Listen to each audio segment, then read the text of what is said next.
What happens when you take a Disney creator, screw them over, sabotage your product, and lie to them? Well, you get Shrek.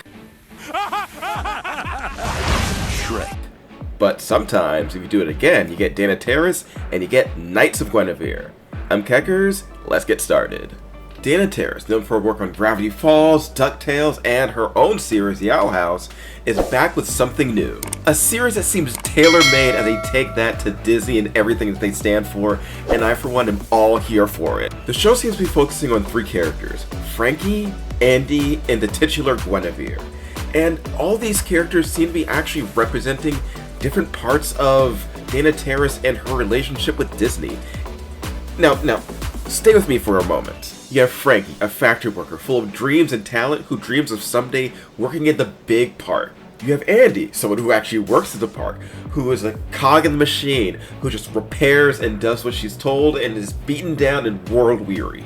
And then you have Guinevere, who's actually a part of the park, who has been broken down and who's been spit up and chewed out and cast out from the paradise of the big lights and big park upstairs. I think that these three are actually representing different parts of Terrace and different parts of her career and her views on the big animation industry. That the show is her in some way dumping all this emotional stress and trauma of what Disney has done and getting it out on the page, getting it out on the screen for everybody to see. And I think that's kind of great because a lot of the best art comes from adversity like this, comes from suffering and torture and just being screwed over by the man. Taking place in what's only known so far as Park Planet, it's a dystopian future where the corporation runs everything and the regular people live in the lower class underbelly beneath the floating fortress that is this theme park city. And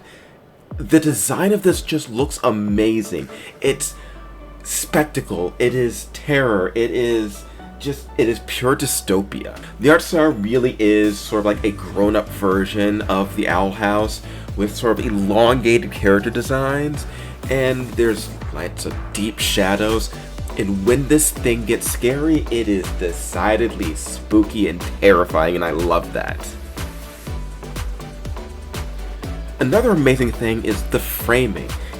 This thing feels like a storybook come to life, with characters being in picture frames where lots of zooms in and close-ups with lots of empty space so they can focus on like parts of the environment. I love just the minimalism in the small moments and just how big it can get later on. We have some Walt Disney-esque mogul as a villain who is sort of terraformed this world, I'm guessing. This thing is also rather gory, rather bloody, and not at all something to watch if you are a least bit squeamish, because you will see some sort of guts. Yes, they are mechanical guts, but they are very obviously a gut.